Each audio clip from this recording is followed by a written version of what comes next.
Alright it is a hit blog वह है। और मैं बहुत एक्साइटेड हूँ। आज फर्स्ट टाइम में जाने वाले गोरेगांव फिल्म सिटी में, देखते हैं और आगे आगे क्या क्या मिलते हैं हमें, वैसे से मैं आपको ट्रीट देते जाऊँगा।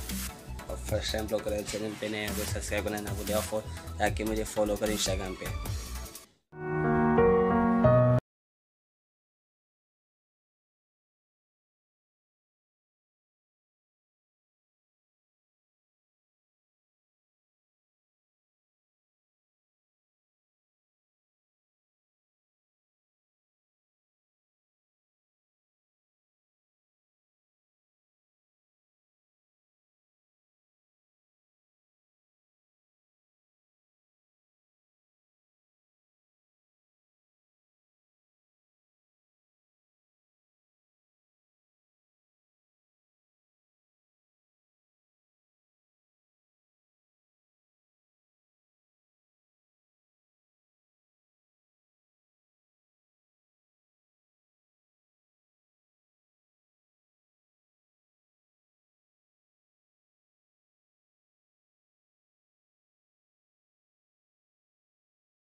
तो ना NNP हम लोग पहुँचे, लेकिन वहाँ पे जो वाटरफॉल था ना हम लोग को मिला नहीं, लेकिन उधर था 2-3 था छोटा छोटा, लेकिन जो एग्जैक्टली जो मेन था ना वाटरफॉल वो हम लोग को मिला नहीं, क्योंकि वहाँ पे बहुत रिक्सी प्लेस था, उसके लिए हम लोग को जाने नहीं दिया वहाँ पे।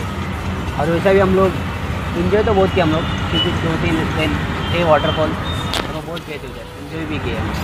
और मेरे 2 दोस्त गए थे साथ में, जो शूट कर रहा था, और एक मेरा फ्रेंड अश्विन जो साथ में थे मेरे, पूरा इन्जॉय किया हम लोग 3 जन बस। बहुत रिक्सी प्लेस, बहुत रिक्स था। संभल के जाया करो वहाँ पर, किसी को पूरी डिटेल हो ना उसके साथ में जाया करो, पर अकेले जाने पे रिस्क है वहाँ पर। और वो भी हम लोग फर्स्ट टाइम गए थे उधर, हम लोग को इतना किसी को पता भी नहीं था हम लोग को, और हम लोग ट्राई किए थे फर्स्ट टाइम, और फर्स्ट टाइम ब्लॉग बना रहे हम लोग, इसके लिए हम लोग थोड़ा नेक्स्ट टाइम बेटर होएगा, नेक्स्ट टाइम बेटर कर देंगे आप। हाँ, तो please guys subscribe, like, share सब करना। बाय, सब फर्स्ट ब्लॉग।